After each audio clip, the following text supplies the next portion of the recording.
In this lecture, we'll be examining America's Gilded Age, and to do so, we're going to use Eric Foner's very clean timeline of 1870 to 1890.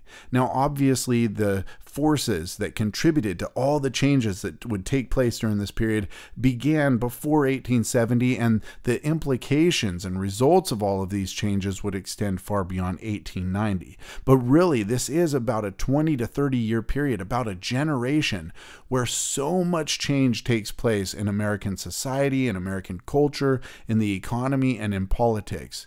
During this time, we see massive growth and development in transportation, industrialization, urbanization, immigration, westward expansion. We see political corruption. We see political discontent among Americans. We see class conflict. We see ethnic and racial conflict. All of this occurring in this 20 to 30 year period. So here's a preview of the subtopics we'll be covering in this lecture: the Second Industrial Revolution, the transformation of the West, politics in a Gilded Age, freedom in the Gilded Age, labor and the Republic. As always, we'll begin each subtopic with a focus question. And again, the purpose of the focus question is to have a theme where you can point your lecture notes and your reading notes back to answering some core questions. The question for this subtopic is, what factors combined to make the United States a mature industrial society after the Civil War? In the late 19th century, the United States experienced perhaps the fastest and most far-reaching economic revolution in history. Abundant natural resources, a growing labor supply and market for manufactured goods, and new capital for investment all fostered massive economic expansion. The federal government also spurred industrial and agricultural development by enacting tariffs protecting U.S. industry from foreign competition, giving land to railroads, and using the army to remove Indians from western lands wanted by farmers and mining companies.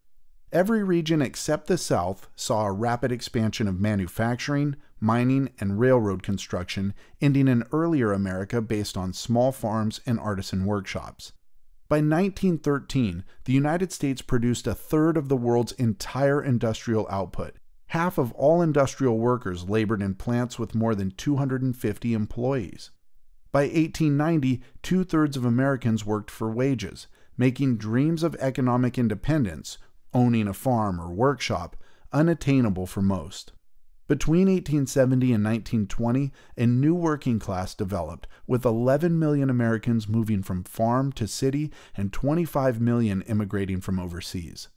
Most new jobs were in industrial cities, whose rapid growth was best symbolized by New York, a city whose banks and stock exchange financed railroads, mines, and factories, thus sponsoring industrialization and westward expansion.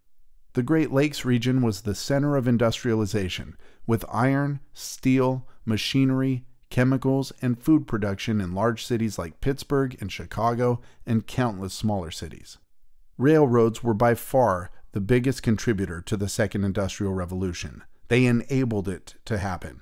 Private investment and huge grants of land and money by federal, state, and local governments tripled the number of miles of rail between 1860 and 1880 and tripled it again over the next 40 years.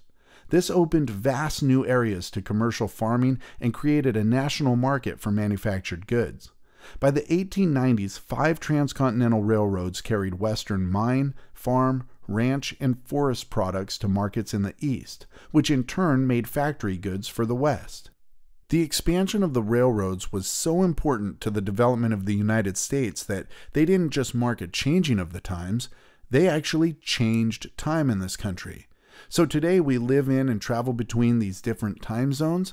Well, that was established by the major railroad companies in 1883. You see, at the time, every city had its own time of day based on the positioning of the sun. So when it was noon in Chicago, it would be 11:58 in St. Louis or 12:18 in Detroit. And this caused a lot of problems for scheduling and logistics. So the major railroad companies divided the nation into 4 different time zones so that they could maintain accurate schedules. Railroads were simply critical to economic growth in the national market. An expanding population became an ever larger market for mass production, mass distribution, and mass marketing of goods, all of which are the basis of a modern industrial economy. National brands, national stores, and mail-order firms such as Sears Roebuck & Company emerged for the first time, serving rural communities across the United States. The Gilded Age was also a period of unprecedented inventiveness and innovation. Extraordinary technological innovations helped quicken communications and economic expansion. Telegraph lines crossed the Atlantic to Europe, and the telephone, typewriter, and handheld camera began to be used in the 1870s and 1880s. Among the great inventors of this period, one stands out above the rest, and that's Thomas Alva Edison. His inventions included the phonograph, the light bulb, and the motion picture, and they revolutionized private life, public entertainment, and economic activity. You know, the light bulb is just one of those amazing things that we take for granted. It's just a part of our everyday existence. So, we don't even think about it really when we switch on a light as we walk into a room or switch it off as we walk out. Or with motion detectors, now we definitely don't think about it because the light just pops on when we walk in and turns off later after we leave. But at the time that it was invented, it radically altered Americans' way of life. It changed sleeping habits. Americans stayed up later into the night. It introduced the concept of a nightlife, of doing things past dark, and Americans slept less than they ever had before. I'm sure future generations looking back at us would say the same thing of the invention of the smartphone, right? Because that definitely changed our way of life. It changed our daily habits in a drastic way as well.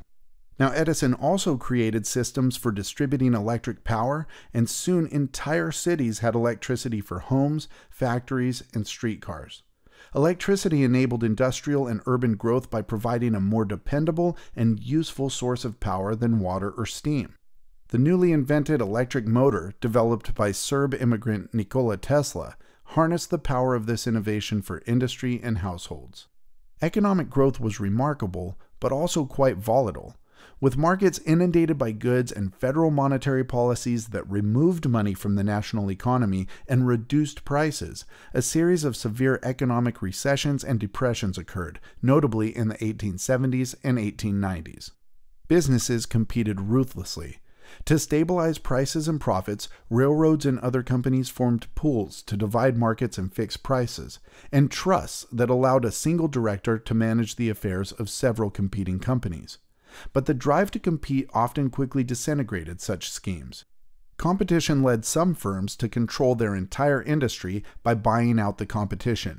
Economic concentration culminated in the Great Merger Wave from 1897 to 1904, in which 4,000 companies were incorporated into larger corporations that served national markets and thus wielded immense power.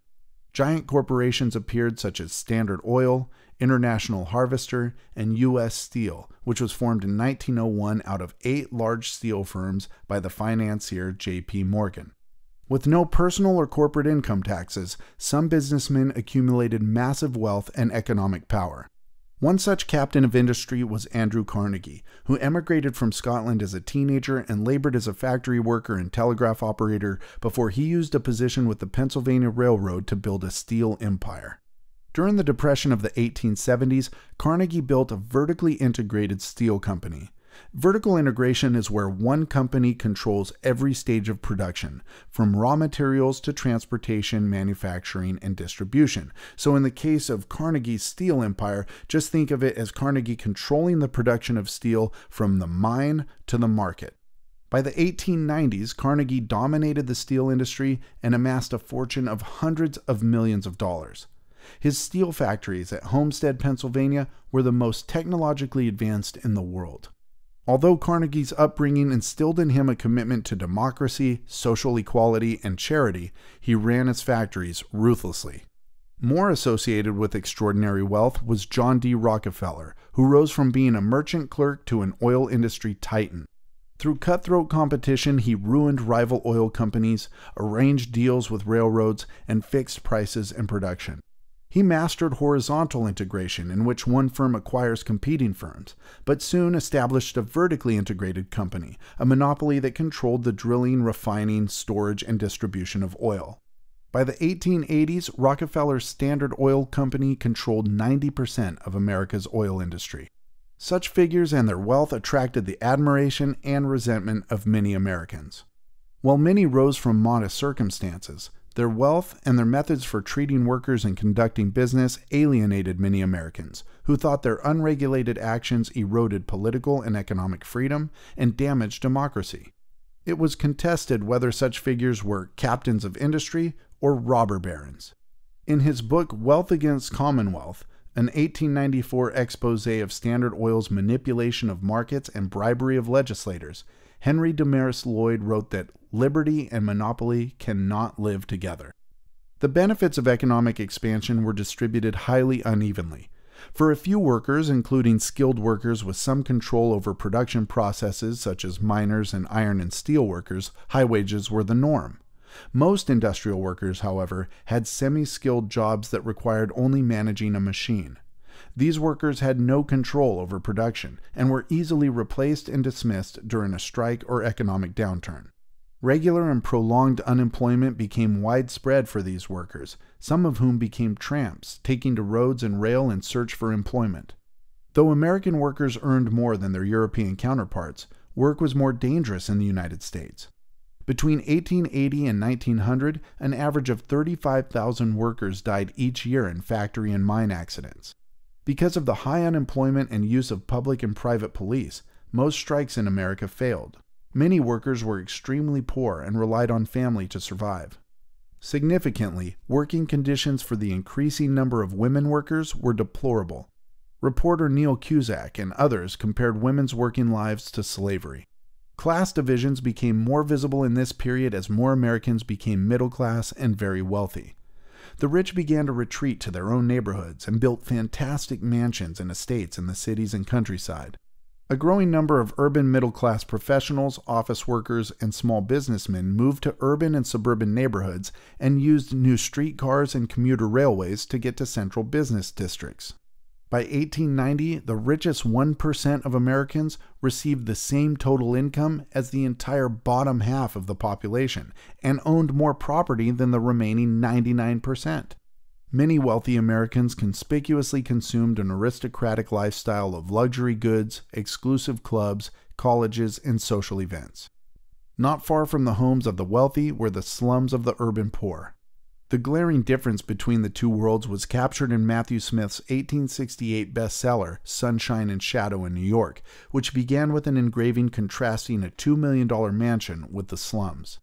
2 decades later, Jacob Riis published a book of photographs called How the Other Half Lives, which documented the poor's wretched existence in New York City. Next, let's look at the transformation of the West. And the focus question for this subtopic is, how was the West transformed economically and socially in this period? Capitalism advanced most quickly and dramatically in the Trans-Mississippi West, whose lands now became absorbed by white settlement and whose resources became available for exploitation.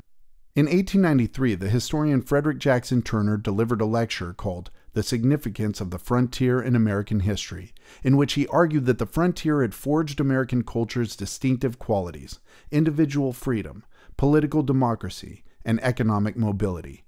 Turner argued that the frontier had been a safety valve which drew away the dissatisfied in the East and therefore mitigated social unrest. Turner, very influential at the time, drew on long-standing notions that the West offered economic opportunity and freedom to newcomers. Many farmers, gold rush miners, and immigrants did find economic opportunity in the West, but there the accuracy of Turner's interpretation ended. Migrants to the West moved in groups, usually families, not as individuals. The West was not an empty space, but rather was inhabited by Indians, who had to be dispossessed by whites for the frontier to be settled. And the West was not a paradise of small farms, but an area with industrial mining and agriculture, landlords, railroads, Mexican and Chinese contract laborers, and until the end of the Civil War, African American slaves. The West was also not a single area, but rather was incredibly diverse, ranging from the Great Plains to the Rocky Mountains, the desert Southwest, the Sierra Nevada, and the verdant coasts and valleys of California and the Pacific Northwest. The political and economic incorporation of the American West was part of a global process. In many parts of the world, indigenous inhabitants were removed, often with fierce resistance. The West's incorporation into the United States required the federal government's intervention. The government acquired Indian land by purchase or by force, regulated territories, and gave land and money to farmers, railroads, and mining companies.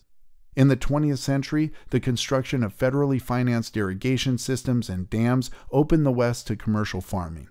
Despite the myth of the West's rugged individualism, the area became part of the nation only by massive government activity. More land came into cultivation in the 30 years after the Civil War than in the previous 2.5 centuries of American history. Settlers acquired farmlands through the Homestead Act, and more bought land from speculators and railroad companies that had been given public lands by the federal government. A vast agricultural belt growing wheat and corn for national and international markets emerged in the middle border, Minnesota, the Dakotas, Nebraska, and Kansas, with a diverse population of farmers who migrated from the East, the South, and even from Europe. Farming in this region was difficult, and much of the burden fell on women who faced severe isolation. The middle border's arid land required irrigation, and thus made family farming difficulty. But despite the emergence of a few large bonanza farms with thousands of acres and many agricultural wage workers, family farms prevailed. These farms increasingly grew for national and international markets and specialized in one crop.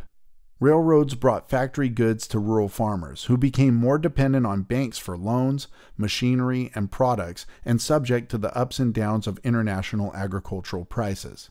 American farms thus became part of a world market in which farmers across the globe faced ongoing crises as competition increased and prices declined. Western farming's future was bound up with agricultural enterprises using irrigation, chemicals, and machines, all of which required capital investments beyond the means of most family farmers. Although a few bonanza farms covering thousands of acres appeared, family farms still dominated the Trans-Mississippi West. Small farmers became more connected to national and international markets, and some specialized in single crops for sale at distant markets.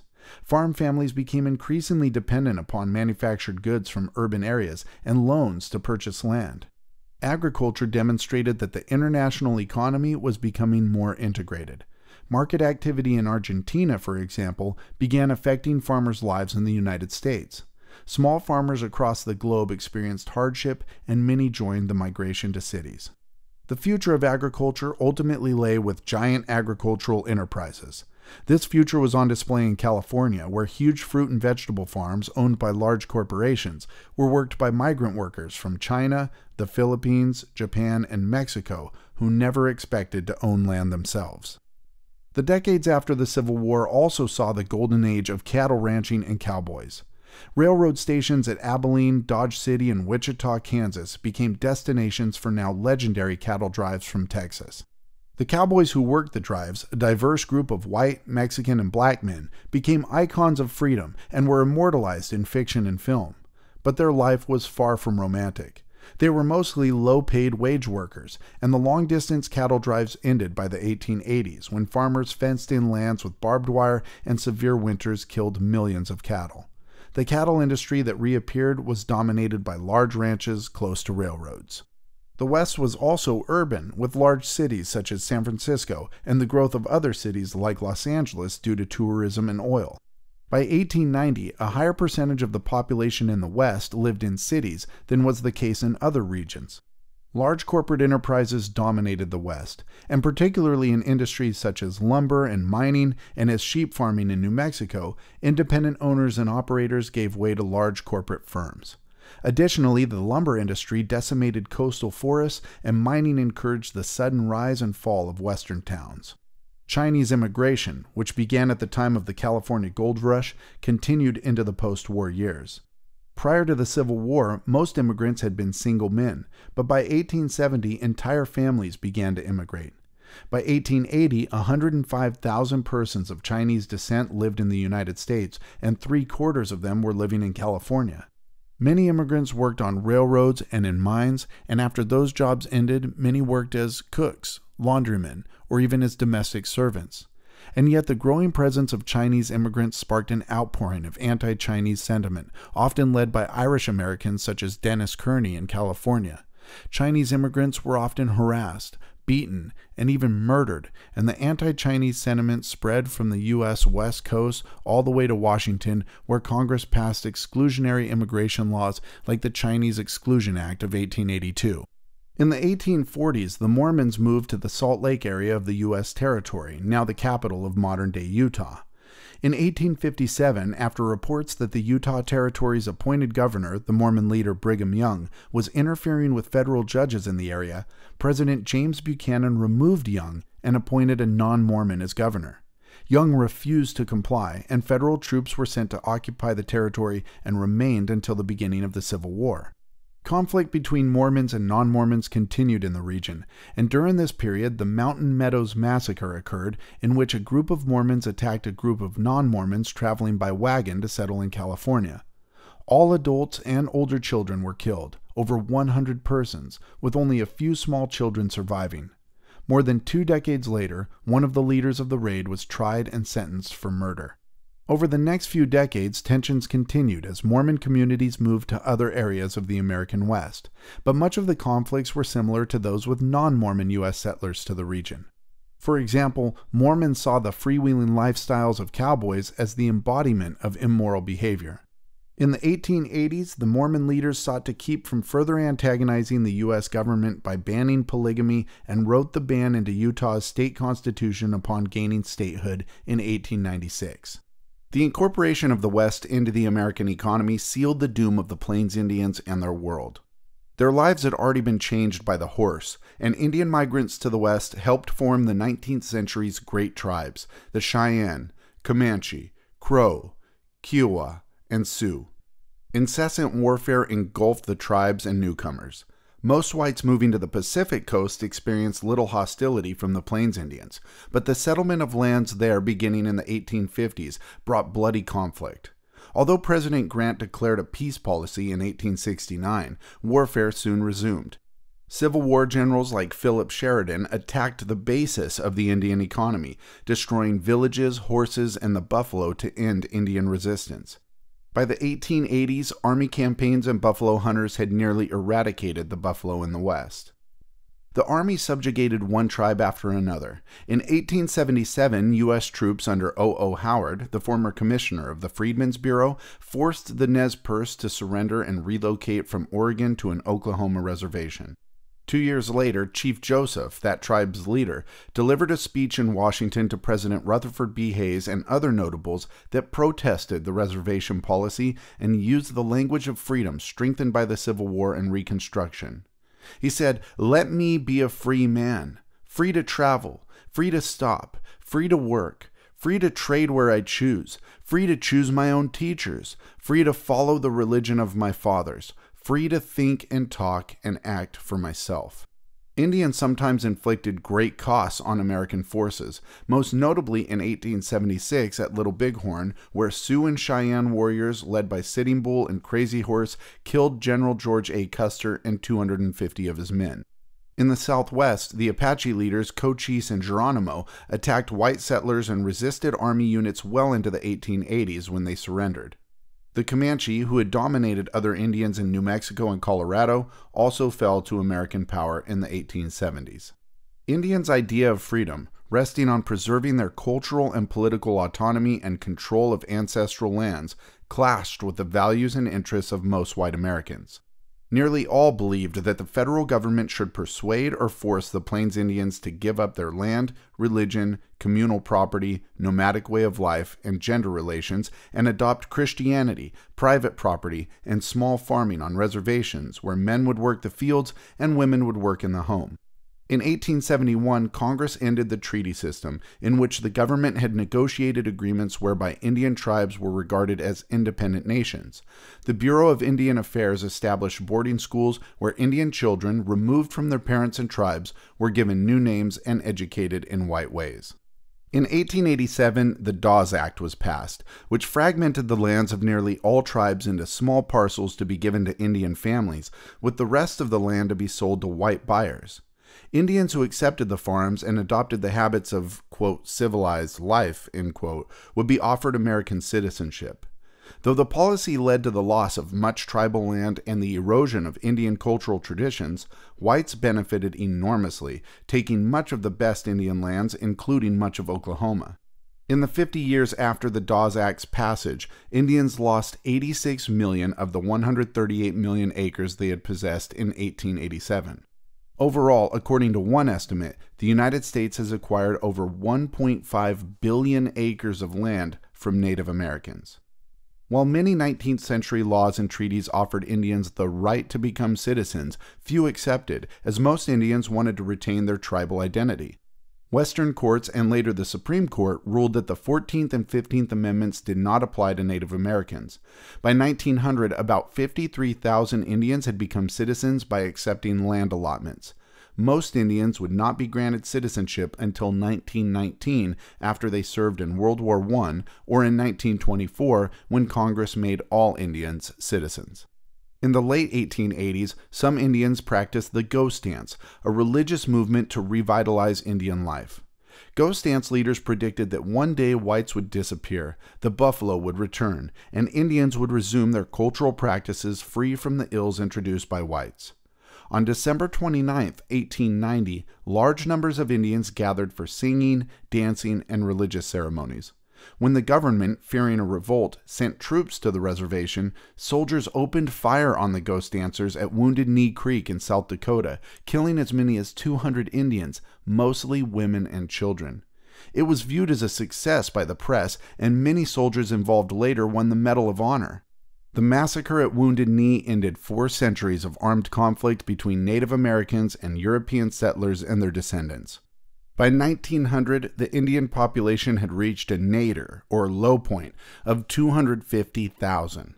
But despite this, Indians did survive, and they preserved their cultures, and their numbers would grow again in the 20th century. The conquest of the West was part of a worldwide phenomenon in which settlers moved into the interior of regions in temperate climates all over the globe, bringing familiar crops and livestock and starting mining and other industries.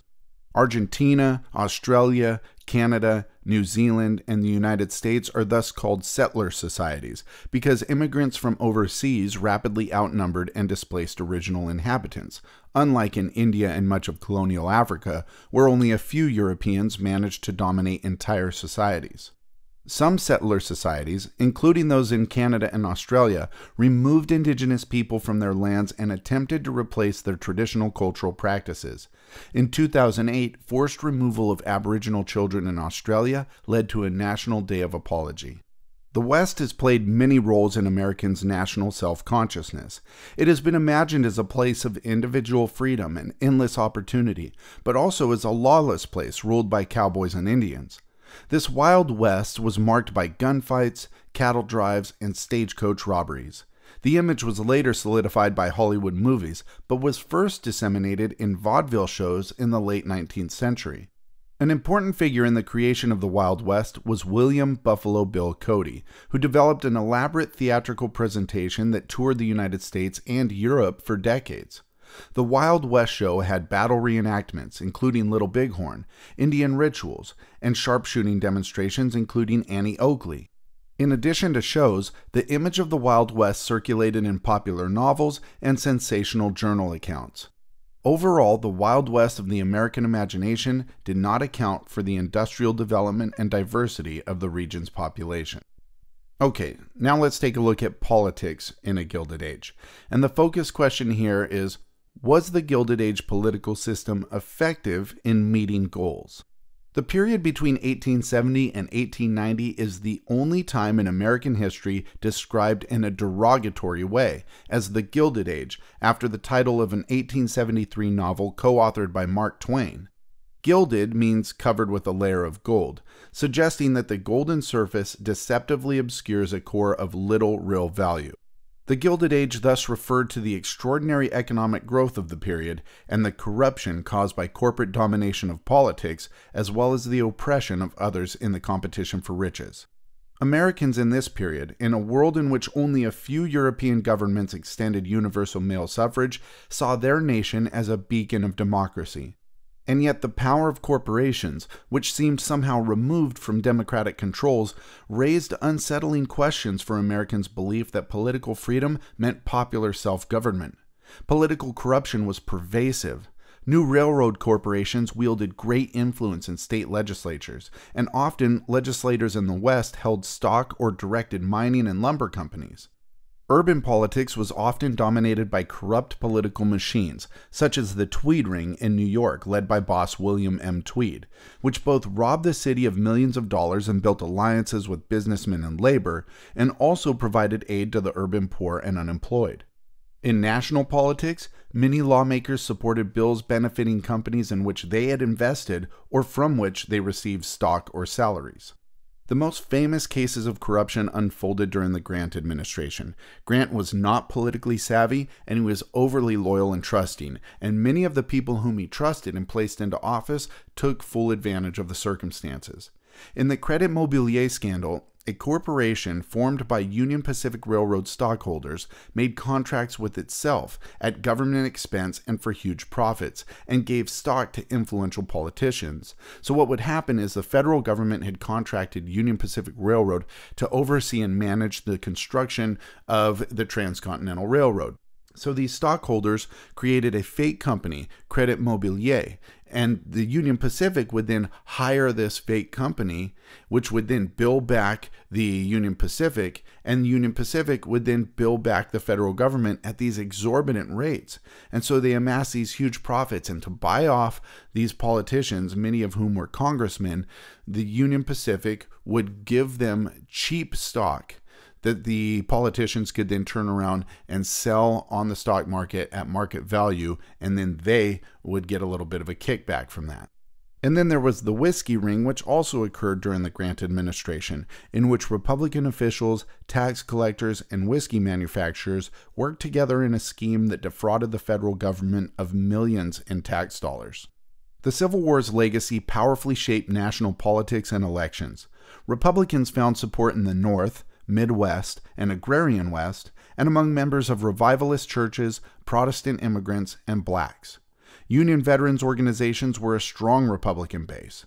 By the 1890s, pensions for Union soldiers and their widows and children was the largest item in the federal budget. After 1877, Democrats dominated the South and found support among Catholics, especially Irish Americans, in the big cities. The parties were closely divided, and in most presidential elections between 1876 and 1892, the margin separating the major candidates was less than 1% of the popular vote. In 1874, Democrats won control of the House of Representatives, which started a period of political stalemate in which little new legislation was passed for 20 years. Only briefly did either party control both the Congress and the White House. One-term presidents followed. Rutherford B. Hayes in 1876, James A. Garfield in 1881, succeeded by Chester A. Arthur after Garfield was assassinated that same year, Grover Cleveland in 1884, Benjamin Harrison in 1888, and Cleveland again in 1892. American politics, with high numbers of eligible voters voting in contested elections, seemed healthy in a number of ways. And yet the political structure could not effectively confront rapid growth and economic transformation. The federal government remained small and had limited regulatory power compared to today. Both parties became controlled by party managers closely aligned with business interests. Republicans supported a high tariff to protect American industry and pursued a fiscal policy based on reducing spending, paying off the nation's debt, and withdrawing from circulation all greenbacks, the paper money that was issued during the Civil War. The Democrats opposed a high tariff, but because the leadership was still tied to New York banks and finance, they opposed demands from their agricultural base for an increase in the money supply. In 1879, the United States returned to the gold standard, in which paper currency could again be exchanged for gold at a fixed rate. Republican economic policies, which reduced foreign competition in manufacturing and left it to the banks, not the government, to regulate the money supply, favored Eastern industrialists and bankers and disadvantaged Southern and Western farmers, who had to pay high prices for factory goods while prices for their crops dropped. There were few reforms in the Gilded Age. In 1883, the Civil Service Act instituted a merit system for federal employees, which replaced political appointments with competitive examinations. This was a response largely to political patronage, or the idea of, you scratch my back, I'll scratch yours. If you help me out, if you support me with votes or with finances, then I will give you a position within the government. Now, that piece of legislation was great because it was the first time Congress had acted in an attempt to curb political corruption. But the downside of it was that by eliminating this exchange, necessarily, it needed to be done, but by eliminating this exchange between ambitious political office seekers and politicians, in which if you give me money or give me votes of support, I will then give you this political office that you are desiring. Now politicians looked elsewhere for financial contributions, for financial support. And the people or entities that were able and willing to give that financial support were often big businesses, big business leaders, and these corporations. And so in a way, it was a good piece of legislation, but the downside of it is it further put politics into corporate pockets. Then in 1887, responding to protests against unfair railroad practices, Congress created the Interstate Commerce Commission to ensure that rates charged to farmers and merchants were reasonable. The ICC was the first federal agency to regulate the economy, but it could not itself set rates and thus had little effect.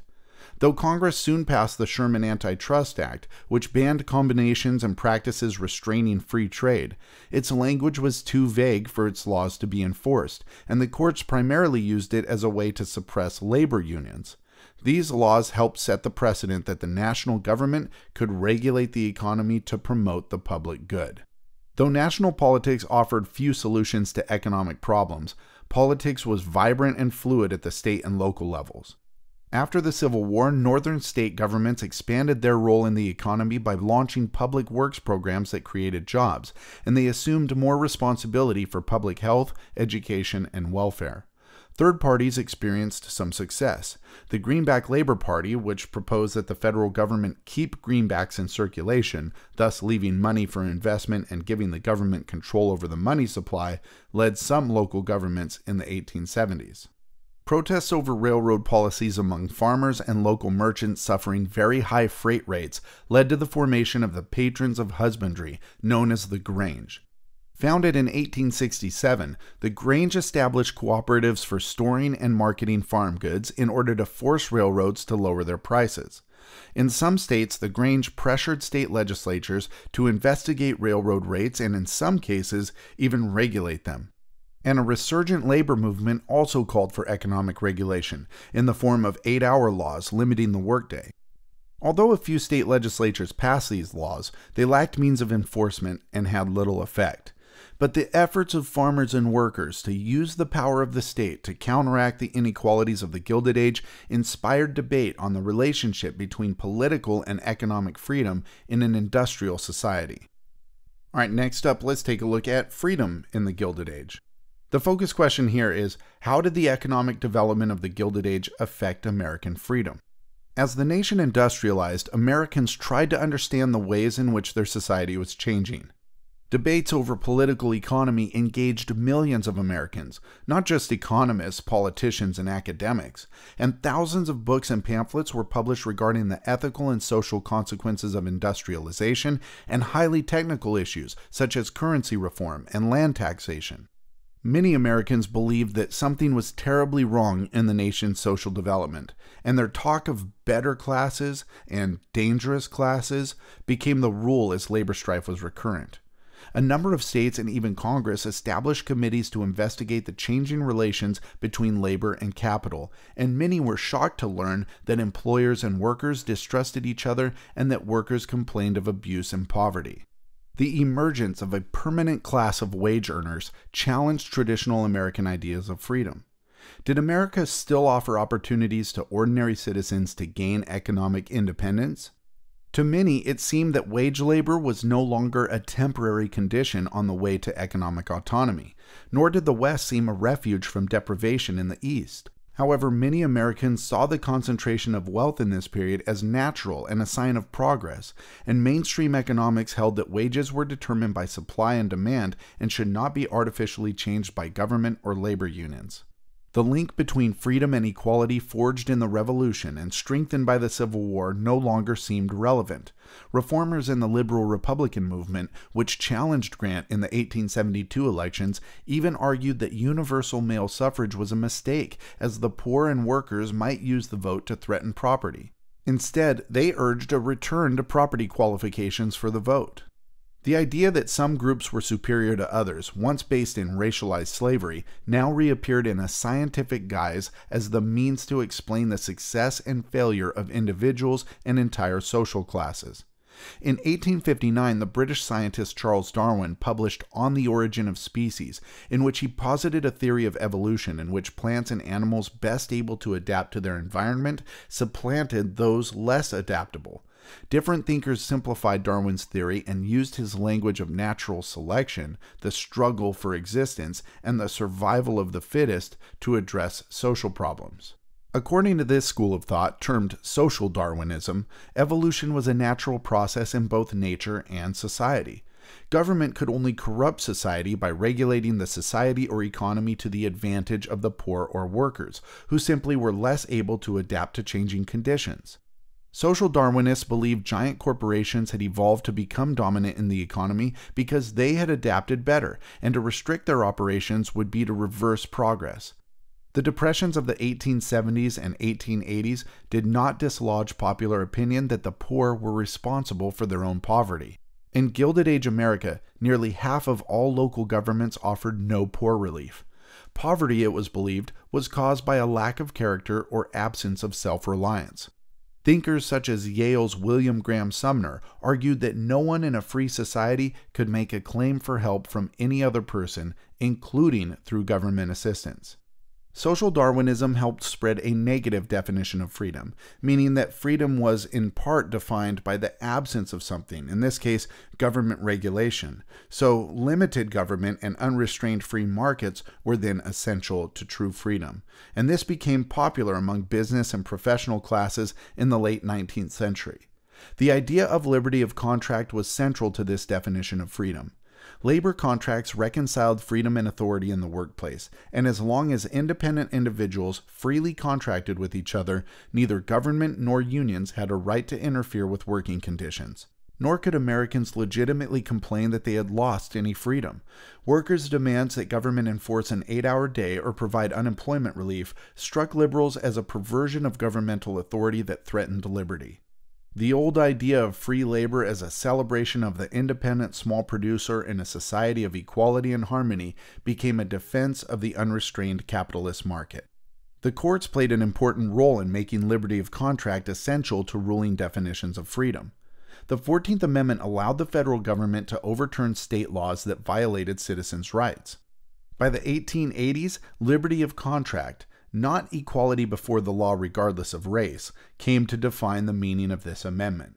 State and federal courts regularly struck down state laws that regulated business, such as maximum hour laws, as an illegal interference with the rights of employers to use their property as they saw fit and the rights of employees to choose the conditions of their work.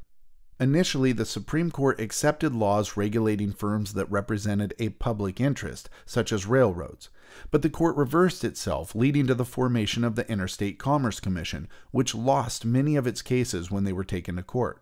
The courts generally favored businesses whenever they complained of a loss of economic freedom, struck down laws granting workers' rights, and limited the reach of the Sherman Antitrust Act.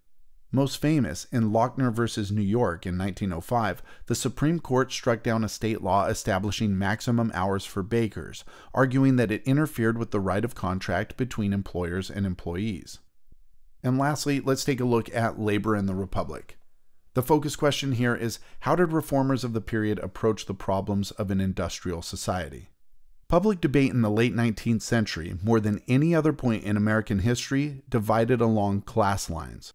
The shift from debates over slavery and the status of former slaves to what one politician called the overwhelming labor question was clear in 1877 when Reconstruction ended and the first national strike began, the Great Railroad Strike.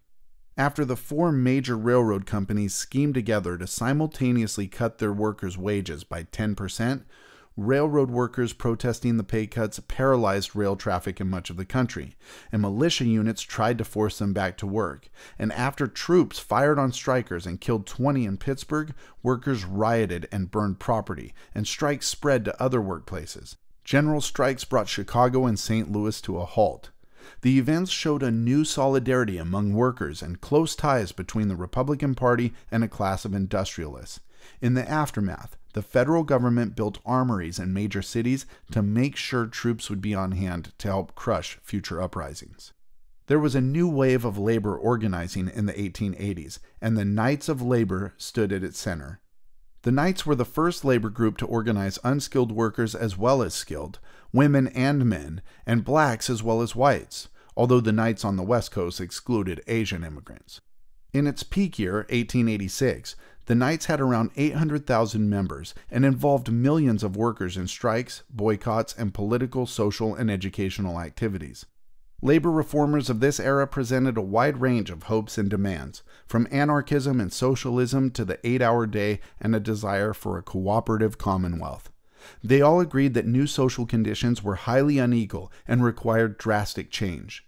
The labor movement challenged the prevailing definition of freedom as liberty of contract, arguing that Americans had lost control over their livelihoods and their government. Workers were not the only ones dissatisfied with social conditions. A sense of alarm at social changes wrought by industrial capitalism spread through all classes. Social thinkers offered many different ideas and blueprints for change, and at the end of the 19th century, an unprecedented number of utopian and dystopian novels were published, including Caesar's Column by Ignatius Donnelly, in which civilization was destroyed in a brutal war between workers and businessmen. The most popular books offering remedies for the unequal distribution of wealth were Progress and Poverty, written in 1879 by Henry George, The Cooperative Commonwealth, written in 1884 by Lawrence Gronlund, and Edward Bellamy's Looking Backward, published in 1888. All three books were bestsellers and spoke to the growing belief that American society was deeply flawed. Progress and Poverty had no direct influence on policy, but it attracted more attention than any other book on economics in American history. In the 1850s and 1860s, Henry George had witnessed the monopolization of land in California. His book suggested that the major problem facing America was the growth of poverty alongside material progress, and his solution was the single tax, which would replace all other taxes with a tax on increases in land values. The single tax would be so high that it would prevent land speculation in the city and countryside. Although not all embraced his solution, many people were stirred by his identification of the social problem. Gronlund's book, The Cooperative Commonwealth, was the first to popularize socialism for an American audience. Socialism, or the idea that private control of economic enterprises should be replaced by government ownership in order to ensure a fairer distribution of the benefits of the wealth produced, was a major political force in Western Europe in the late 19th century. But in the United States, where private property was seen as essential to individual freedom, socialism was mostly confined to immigrants, whose foreign language writings reached few people. Gronlund, therefore, was the first to Americanize socialism. While Karl Marx had predicted that socialism would be achieved through a working-class revolution, Gronlund believed it would be achieved by peaceful evolution, and thus made it seem more acceptable to middle-class Americans terrified by class conflict and the prospect of social revolution. Socialism was not popular until the early 20th century, but Gronlund's work prepared an audience for Bellamy's Looking Backward, which promoted socialism even as Bellamy eschewed that term by calling his socialism nationalism. In Bellamy's utopian novel, a man falls asleep in 1888 and awakes in the year 2000, in a world in which cooperation has replaced class conflict and economic competition, and in which inequality and liberty as defined by liberty of contract had been banished. Bellamy insisted that freedom was a social condition resting on interdependence, not autonomy. His highly authoritarian utopia, in which everyone would be conscripted into a great industrialist army controlled by a single government operation, is chilling today, but it inspired hundreds of nationalist clubs whose members sought the abundance of industrial capitalism without its inequalities. What one historian calls the Christian lobby promoted political solutions to what it saw as the moral problems raised by labor conflicts, the growth of cities, and the scientific challenge of Darwinism. Powerful organizations, including the Women's Christian Temperance Union, National Reform Association, and Reform Bureau, attempted to Christianize the government in order to stamp out personal sin. Diverging from the past, Southern members called for the federal regulation of personal behavior. These organizations achieved some notable goals, and their activism led to the Mann Act of 1910 and Prohibition. The clergy also became a source of criticism of social Darwinism and laissez-faire or hands-off notions of freedom. While most Protestant preachers continued to attack individual sin, a new social gospel took shape in the writings of men like Walter Rauschenbusch, a New York Baptist minister, and Washington Gladden, a congregational clergyman in Columbus, Ohio. They argued that freedom and spiritual self-development required an equalization of wealth and power, and that unregulated capitalism degraded Christian brotherhood. Adherents tried to minister to the needs of the urban poor, attacked child labor, and promoted better working-class housing and health and safety laws. The social conflicts of the age seemed to culminate in the Great Labor Uprisings of 1886. Western Railroad Union's successful strike against lines controlled by Jay Gould, a powerful financier, inspired workers to join the Knights of Labor by the hundreds of thousands. On May 1, 1886, 350,000 workers across the country went on strike and protested for the 8-hour day. May 1st, known as May Day, thereafter became an annual holiday of parades and protests by workers around the world. In Chicago, where a vibrant labor movement brought together radical socialists and anarchists, immigrant workers, and native-born anti-monopoly laborites, a strike by iron molders at the giant McCormick plant that produced agricultural machinery turned violent. Company strikebreakers and private police battled the strikers, and on May 3, 1886, 4 strikers were killed by police. A rally held the next day to protest their deaths ended in a bomb explosion. To this day, no one knows the identity of the bomber, and police opened fire, leading to the deaths and injury of more police and bystanders. Police in Chicago and elsewhere used the bombing as an opportunity to arrest and suppress labor radicals. The McCormick strike ended in defeat, and 8 anarchists, mostly immigrants, were charged with the bombing. With little evidence and flawed proceedings, they were convicted. 4 were hanged, 1 committed suicide, and the remaining 3 were imprisoned until their sentences were commuted several years later. The Haymarket martyrs soon became symbols of labor's bloody struggle for rights in America. The Haymarket affair took place amid multiple efforts across the country by workers, mostly in the Knights of Labor, to run candidates and organize worker-based parties at the local and state levels. The most celebrated campaign took place in 1886 in New York, where Henry George ran for mayor on the United Labor ticket and almost defeated the Democratic candidate. The events of 1886 suggested that labor might become a powerful political force. In fact, the Knights of Labor quickly declined after 1886. Unions began to avoid politics, and the Democrats and Republicans proved successful at winning workers' votes. Nevertheless, the events of the Gilded Age marked a contest over freedom and its social conditions between the forces of social Darwinism and laissez-faire and those who supported collective efforts to establish industrial freedom. And with that, we'll conclude Chapter 2. Here's a preview of what to expect in Chapter 17 and Lecture 3. And of course, as always, if you have any questions or need any further clarification, please feel free to send me an email, or you can post your question to the coffee shop discussion board in Canvas so that your peers can engage in a discussion around the content with you.